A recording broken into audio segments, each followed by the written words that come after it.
Take two. Hello and welcome to Old Faithful. I'm your host, Matt Trask.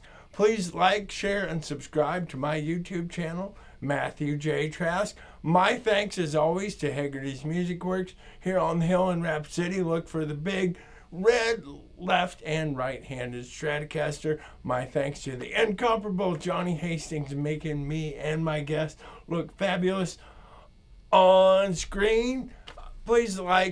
Please support my friends. This preamble is getting so long. Please support my friends at Black Husband Espresso, 4 convenient locations here in Rapid City. They won't make you happy, but they'll make you caffeinated. There we go. Right on. I would like to thank friend of the show, Jerry Sutton, who owns and operates Trichotomy Studios here in Rapid City, for introducing me to this gentleman who I met about 10 minutes ago, Mr. Dyllan Harrington. Yes. Did I say that right? Yep, that's totally correct. Awesome. It's just spelled funny. And 2 guitars and a pedal board. Correct. Yes. We're going to nerd out. We're going to talk about gear. We're going to talk about guitars. So why don't you just go ahead and tell us about you? Sure, yeah. So Dyllan Harrington, I'm the guitarist and one of the vocalists for Skull Kid, one of our great local Black Hills bands. Awesome. And yeah, as far as it goes for me, I'm an Air Force kid. I was born in Spokane, Washington, actually. Oh, okay. But my family's originally from here, so we've kind of made like a weird circle throughout my life where we moved from Washington down to Texas and then all the way back up to here. Mm-hmm. And then graduated from Stevens, played around in a couple bands, local bands, boarding school, one of them. I was just guitar player in that one. Okay. And then Skull Kid and Haunting Hands is the other one with, if anybody remembers Wallmeat, another local band, their guitarist and singer plays with me on that one. Okay, all right. So I'm guessing with names like Skull Kid and what were the other ones? Wallmeat, boarding school. Boarding school. We didn't do a lot of George Strait. No. As great as George Strait is, no. Yeah. I don't know. We're kind of just, all my stuff has been kind of DIY. Okay. Kind of punk, indie, whatever. We're hopefully going to hear some at the end. Yeah, I picked out, I think, a good one. We talked prior, and I said I promised I'd pick a good one. So how many people are in Skull Kid? There's 4 of us. There's 4 of you. Yep. So it's the Bashara brothers, Heath and Chance, who are born and raised here in the Black Hills. They were in that other local band, Wallmeat. Okay. And then Aaron is from California originally, and he moved out here with family. He's, I guess, a pretty accomplished. He says, I don't know if I necessarily believe him, but he's apparently toured all around California in like various punk bands. So he's kind of our experienced guy. Uh-huh. So, and he's the other vocalist too. He sings, I think, the funner Skull Kid songs, the more catchy Skull Kid songs. I sing the weird ones. You get the cerebral. Yeah, I get the dark ones. The dark ones. Yeah, there's a little bit of that to it, I think, but also a little absurdism too. Sure. I kind of think spooky stuff is funny. So a lot of times, and I'm kind of old and kind of grumpy, and I'm from the country, a lot of times, I don't mean to complain, but I literally can't understand the words to a punk song. Sure, yeah. In the Skull Kid, could a guy like me with tinnitus, who grew up on a horse, understand the words? Yeah, so, I mean, we encompass a lot of different genres. We've actually had people complain that, like, we don't really know how to bill you guys. So, sure. There's punk elements to it. Okay. But there's a lot of clear vocals. We're influenced a lot by, I'd say, like, pop punk in that respect. Like, we're all huge, well, it's me and the bass player. We're big Blink-182 fans, for instance. Okay. We can understand the words to a Blink-182 song. Exactly right. So that's more the vocal style, less of the kind of Cookie Monster, rah, rah, rah. Okay, gotcha. Yeah. So let's get back to you. And at what age did you start playing? Was music a big part of your family? Yeah. I grew up listening to all sorts of music. My parents love music. They, by all reports, were a part of the punk scene in the 80s here in Rapid City. So I grew up listening to punk. I grew up listening to Shania Twain was a big part of my childhood.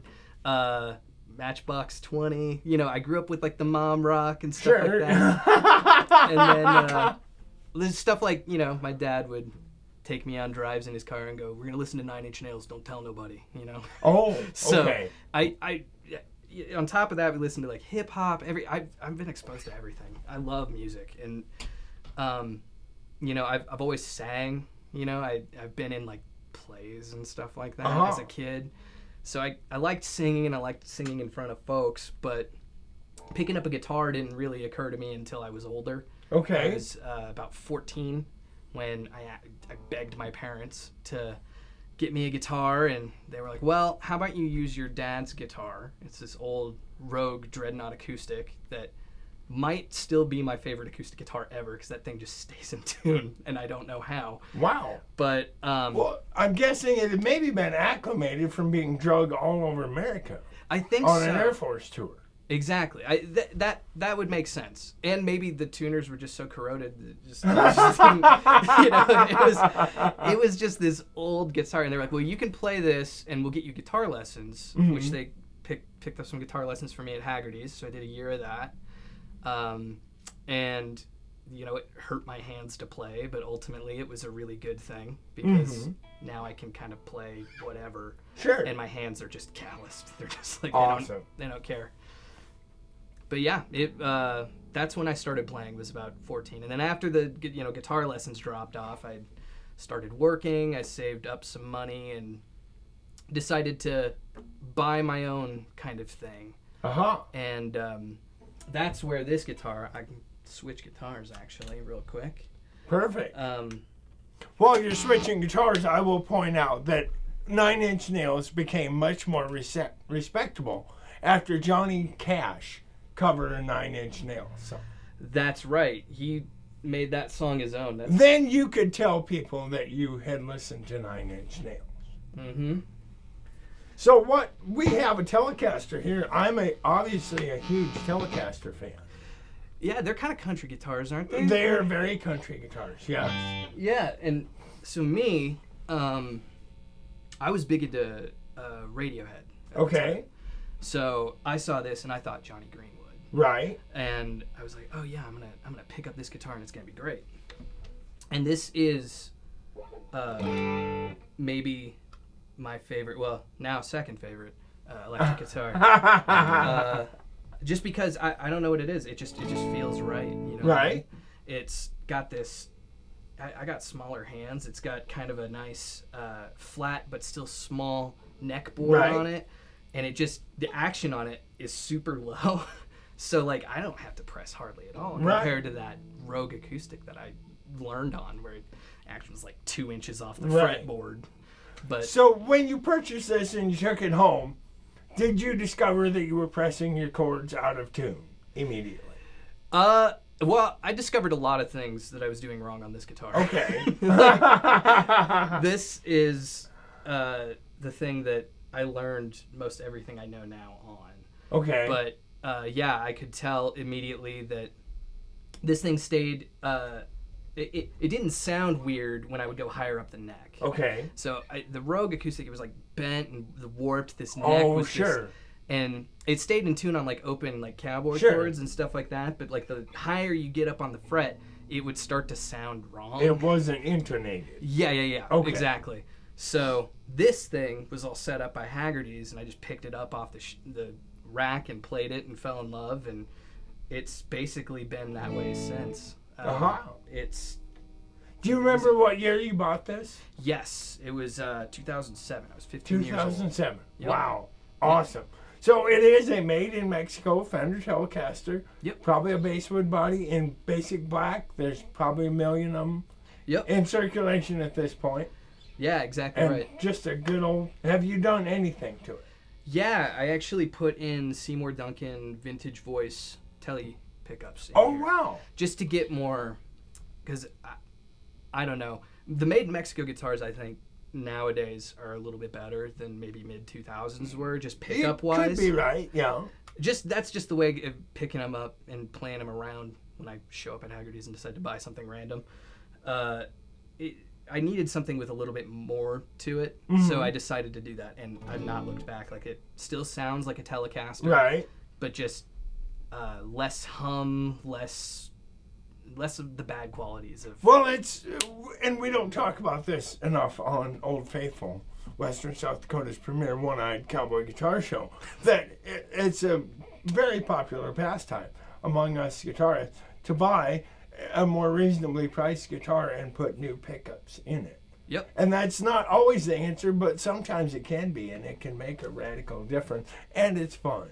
Yeah, that's the best part about swapping the pickups. You have an idea of what you're going to get, Right. but you don't really know what you're going to get until it's in there, and then you know, if you're like me and you want Haggerty's to put it in for you, you get that magical phone call, hey, your guitar's ready. Yeah. And then you show up and you pick it up and you're just like, whoa. So we have not talked about the other essential element to this. When you bought a Fender Telecaster, you needed a guitar amplifier.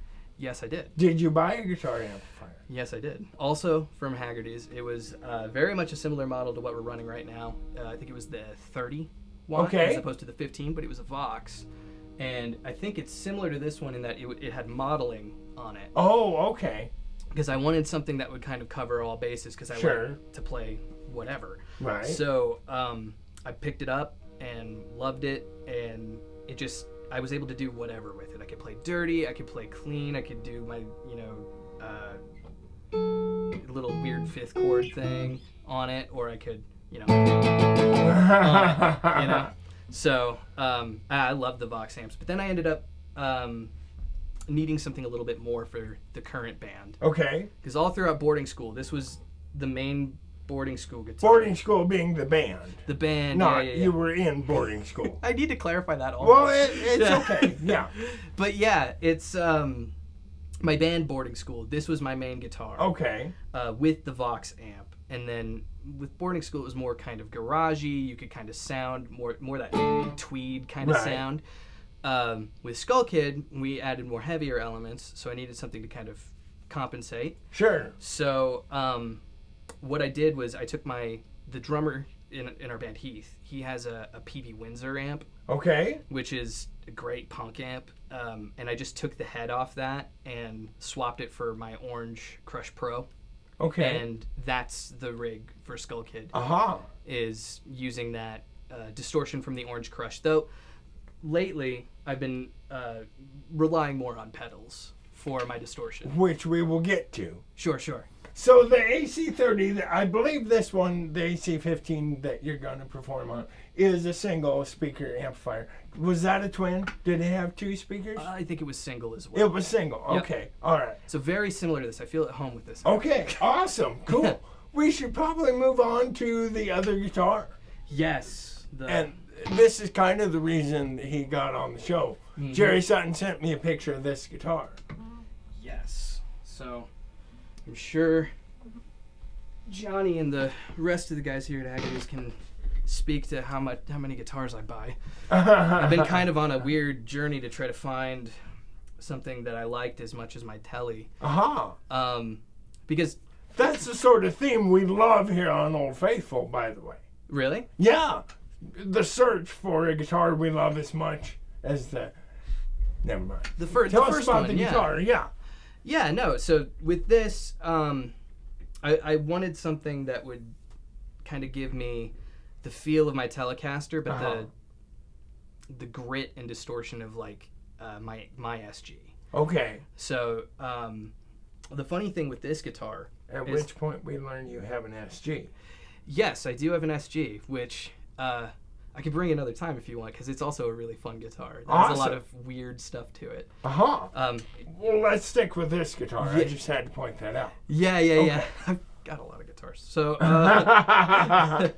with this bad boy, the funny thing is I like to kind of watch YouTube videos on guitar. Which is, why I like your show. We all do. Thank you. Yeah, and I watched this. It was Ernie Ball String Theory. Have you ever heard of that show? I have. So I watched it, and I'm a big fan of like emo music too. So My Chemical Romance is like a huge band for me, and their guitar player did an Ernie Ball String Theory, and he was playing a guitar very similar to this. Okay. It's an Abernathy Sonic Empress THC is what this is called.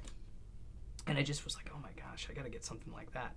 So this bad boy is made by Justin Abernathy out of Guadalupe, California. Okay. And he makes all sorts of great guitars, but he specializes kind of in offset vibes. Okay. Which part of the thing I'd been searching for, because I'm a huge Nirvana fan, I'm a huge Red Hot Chili Peppers fan, so like the offset thing has always been like the thing I've been chasing, finding one that fits. And every one that I'd played, it didn't feel right. So I was like, well, let's just make my own. And so when I saw that Ernie Ball music video, I was like, I gotta figure out what kind of guitar this is. Right. So I started researching. I found a bunch of NAMM videos. And do you know the website Equipboard? I do not. Oh my gosh, it is such a fun website. Equipboard. Yeah. So. And I'm wasting a week.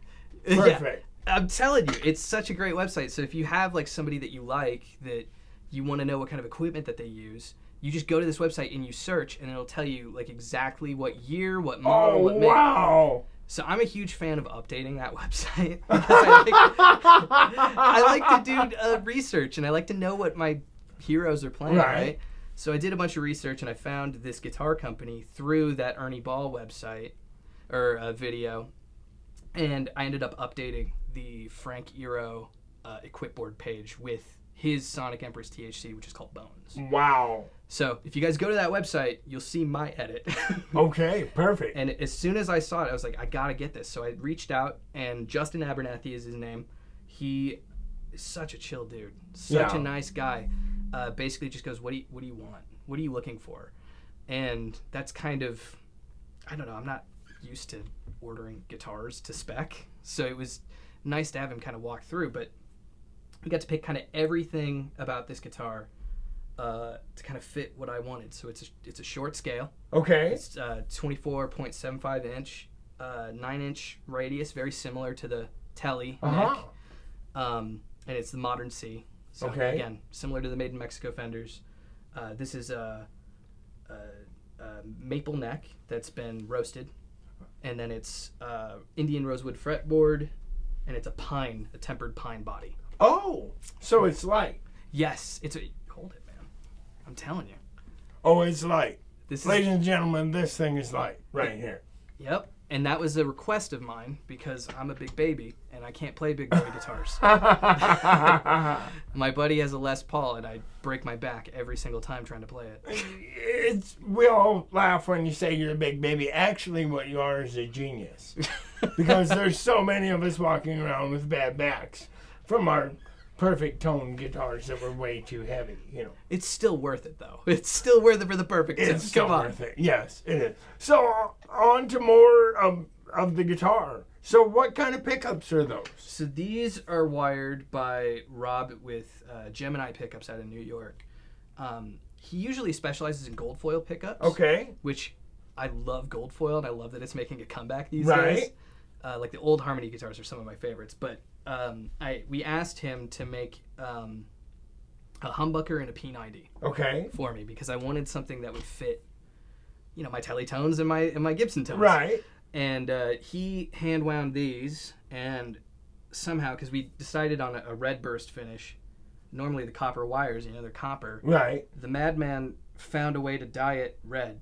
Wow. To kind of match the guitar, which I was not expecting at all. That's incredible. Yeah, so these are the custom Gemini pickups, open gut humbucker and open gut P90s. Wow, cool.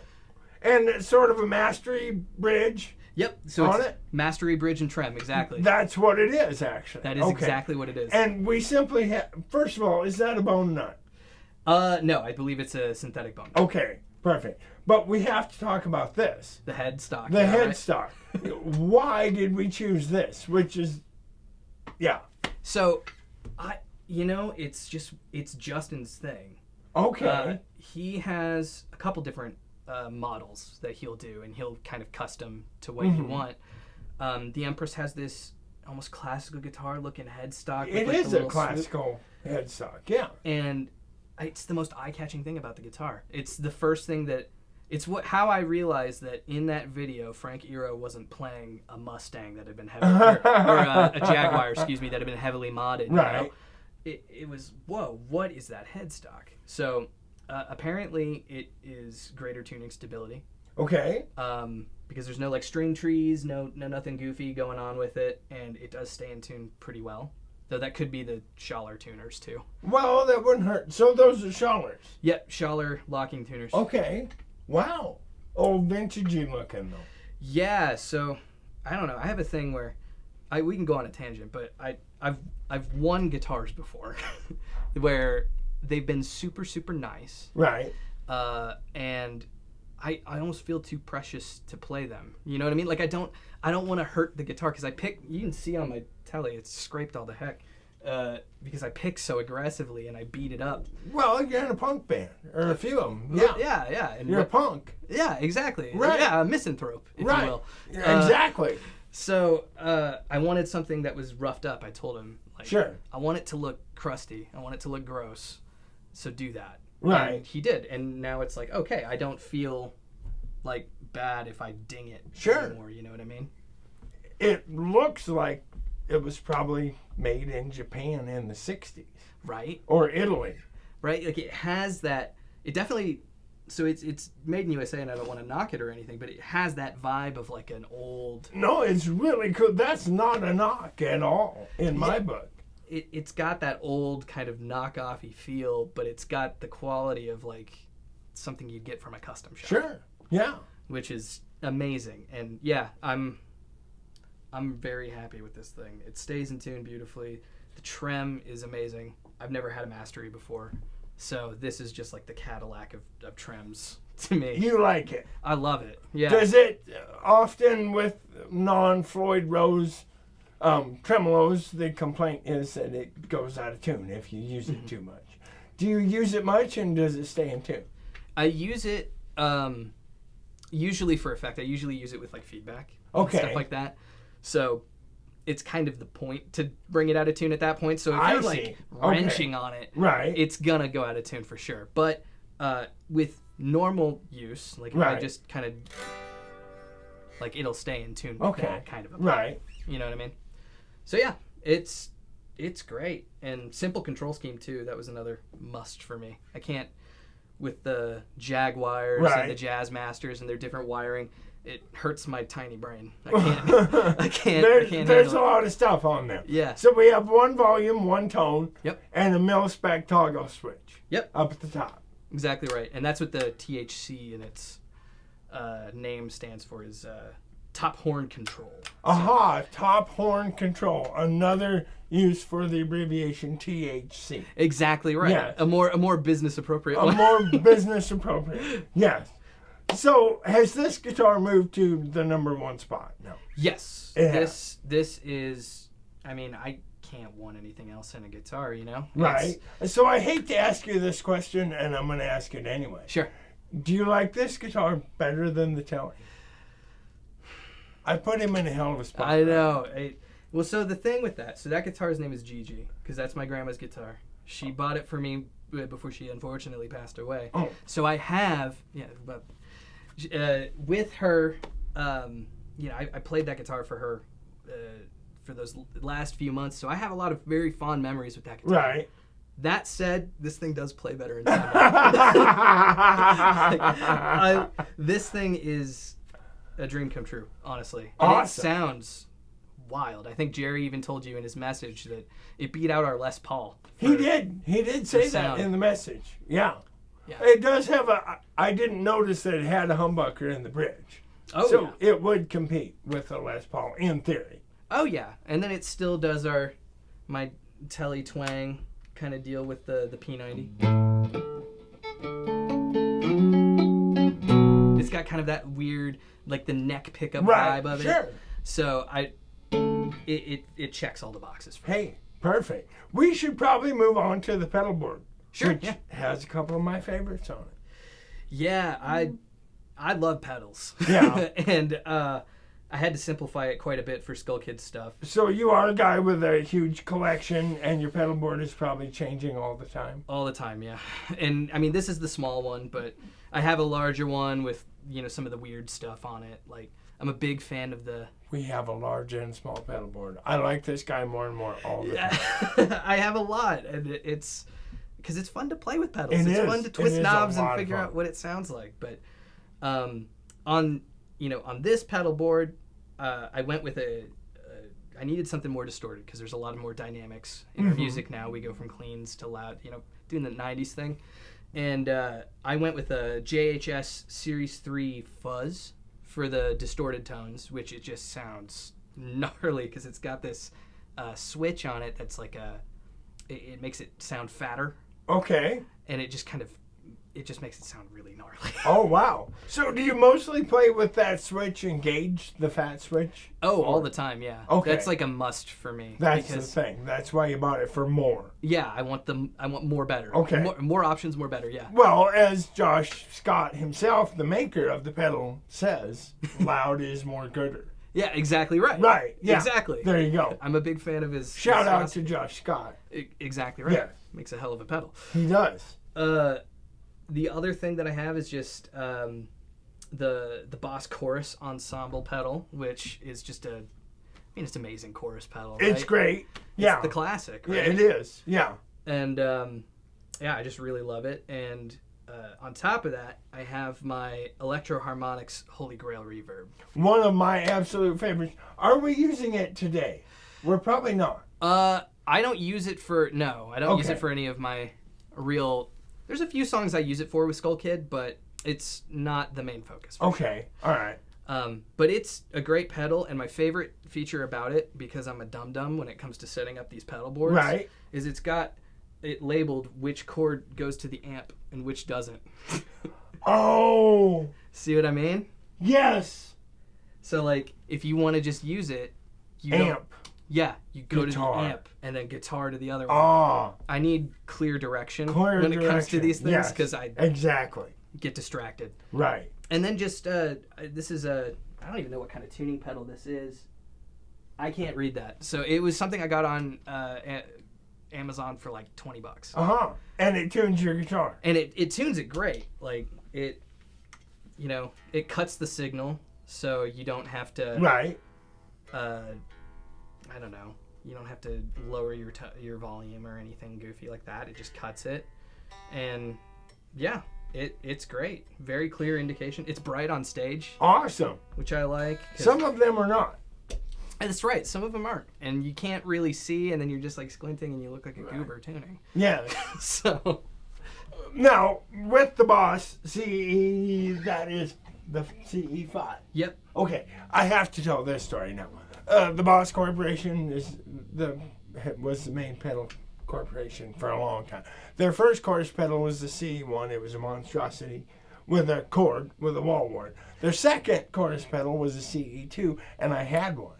Oh, whoa. Yes, I got it in a bidding war on eBay, and I think I paid the astronomical sum of $135 for a long dash silver screw Boss CE2, which I sold at a pawn shop like an idiot.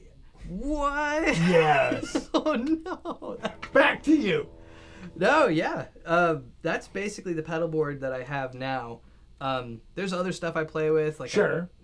My favorite pedal right now is probably my Mantic Flex pedal, if you've heard of that one. I don't believe I have. It makes video game noises out of your guitar. It's really fun. It's amazing. And who makes that? Mantic. Okay. Yep. Oh, that's the, okay. Yep, and then it's the Flex pedal. The Flex. So, all right. Yeah, and it's great, but I haven't found a use for it in Skull Kid yet. Well, keep trying. Yeah, I know. Yeah, one of these days. And speaking of Skull Kid and Jerry Sutton, you guys apparently did some recording. Yeah, we're still in the thick of recording. We, finished up guitar, bass, and drum. Okay. So we're on to synth, and then we're going to be doing vocals. Okay. Next, and that full length will be out sometime. So we can look forward to new music. Do you guys have recordings out already? Yes. Yeah, we do. We have our first full-length album, Love Letter to Hate, out on Spotify, Apple, okay, Bandcamp, all that. And then we most recently, at the was like at the beginning of the pandemic. Mm-hmm. We put out an EP called Grave, which is definitely, it was the first thing that we recorded with Jerry. Okay. It's kind of our trial run. And if anybody's going to listen to anything by Skull Kid, and it's Skull-Kid on the streaming services, listen to that. Because Jerry does amazing work, and it's songwriting-wise our best stuff. The first album was like a DIY thing, which is still fun, but this new stuff sounds way better. Awesome. And you guys are on like Instagram, Facebook, stuff like that? Yep, you can find us on Facebook under Skull Kid. Usually the handle is Skull Kid RCSD. Okay. So just give us a search there. And yeah, we're actually going to be playing our first show back too. Oh, wow. Yeah, June 4th. We're going to be playing with our buds from Defect. Dead Marthas is going to be there. And Souls is coming back too, which the last show we played was actually with Souls. So it's cool. And Defect. So it's kind of like a cool, like, hey, we're back. Right. Yeah. And that'll be at the Cave Collective on the 4th. Awesome. And so our viewers understand, is Skull and Kid spelled normally? Spelled normal. Okay. Yes. Skull Kid. All right. Yeah. For any video game aficionados, it's the Legend of Zelda character. We name our stuff after video games. And we lost me. Okay, got it. Sorry, man. That's always where we lose people. Are we ready to play something? Yeah, sure. Do we have anything else we need to talk about? I'm trying to think. I don't think so. We're good? I think we're good. Perfect. Yeah. Okay, I have to do this little thing. First of all, what's the name of the guitarist from My Chemical Romance? Frank Iero. Frankie Iero. Yep, just Frank Iero. Frank Iero. Yeah. Yep. Okay. Remember my sponsorship with Trask Hay LLC. Large, round, and square bales and custom haying services. We got 2 inches of rain. You might have hay to put up. Call Joe Trask. It's 515-0858. And Frank Iero says, change your strings. Are you ready, Dyllan? Hey, yeah, let's do it.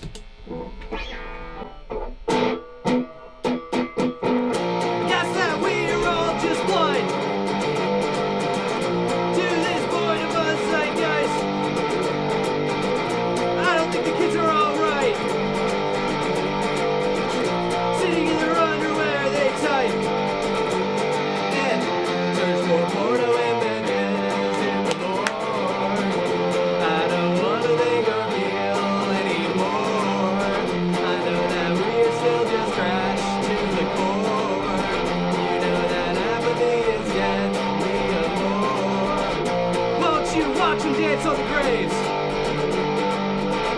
of the entire human race. Can't you see the kids are all blind? Lie to yourself just one more time and search for porno images in the Lord. I don't want to think or feel anymore. I know that we are still just trash to the core. You know that apathy is yet the amor. Tomorrow tells us to dance on the floor. I don't want to think or feel anymore. Close your eyes, find the gap in the door. Night is long and the moon hangs low.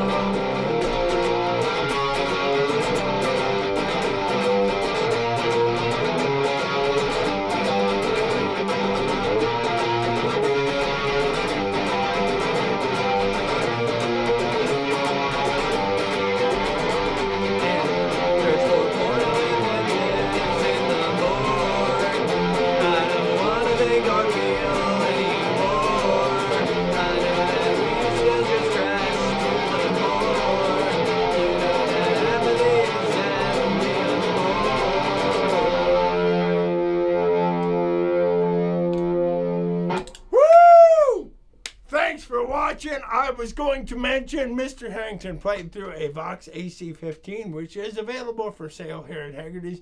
And if they sell this one, they can order you another one. Thanks for watching. See you next week. Right on.